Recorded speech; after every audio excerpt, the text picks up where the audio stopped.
Sa ngayon, itong Barangay Hinebra, ang balita natin dyan ay isa sila doon sa mga teams na nagkaka-interest dito sa rebuilding na gagawin daw nitong Phoenix Fuel Masters. Kung kayo ay sumusubaybay dito sa istorya ng Phoenix, alam niyo na ang koponan ito ay nag-i-struggle ngayon dito sa PBA. Nakita natin yung record nila kumpara dito sa ibang mga teams.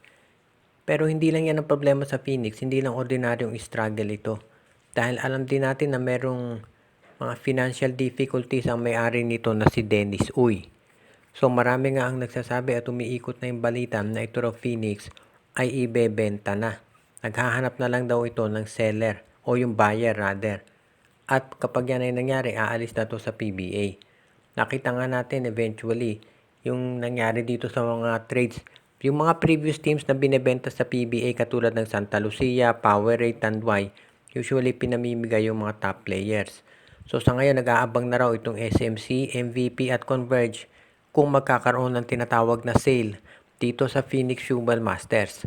Sa panig ng Hinebra, ang gusto raw nilang makuha dito sa Phoenix ay itong si Kai Balungay, yung center na 6'7", na dinraft nitong Fuel Masters.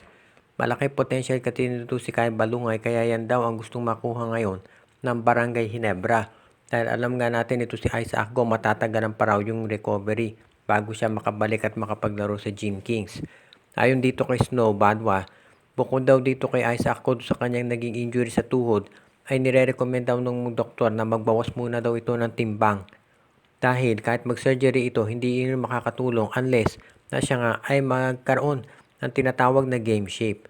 So iyan ngayon ang pinag-aaralang mabuti nitong Barangay Hinebra. Kung sakasakali nga na kailangan nilang kumuha ng bagong center, mukhang iyan nga daw si Kai Balungay ang kanilang kinokonsidera. Bukod dito kay Kai Balungay, yung first round draft pick ng Phoenix, ang pinag-iinteresan daw ng pareho ng Hinebra at ng Converge Fiber XS. Dahil ang balita ngayon, mukhang itong Phoenix tuloy-tuloy yan na mag-i-struggle nitong conference. At ibig nitong sabihin ay kinakailangan na itong si Coach Jamaic Jerry ng Phoenix ay gumawa ng, sabi nga nila, milagro para makaabot ng playoffs itong Phoenix.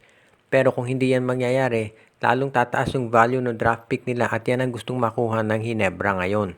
Alam din natin, of course, na itong Barangay Hinebra ay matagal nang interesado dito kay Jason Perkins at Tyler Tio. Pero hindi pa natin natitiyak kung makukuha ng Barangay Hinebra ang mga nasabing players.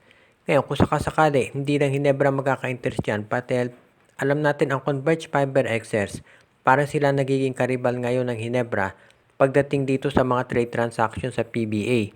Tandaan natin, kaya nakuha ng Barangay Hinebra ito si Troy Rosario dahil ayon to sa reports parang nag-back off na ang Phoenix ang Converge sa pag-offer dito kay Troy at ang kapalit nga ay itong si Jordan Heading.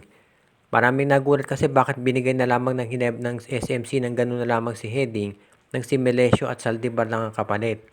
Well, obviously, ang dahilan dyan ay ang talagang naging usapan sa Hinebra si Troy Rosario, si Jordan Heading naman dito sa Converge Fiber Xers.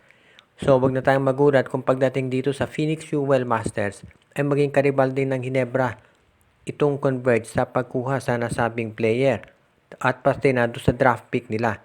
Kaya ngayon, mukhang ito ang magiging rivalry sa mga trades sa PBA ngayon. Dahil alam natin na itong Converge seryoso yan sa pagpapalakas ng koponan at syempre ganun din itong Barangay Hinebra. So iyan ang balita ngayon sa Hinebra, mukhang Converge ang kaagaw nila dito sa draft pick at players ng Phoenix Fuel Masters.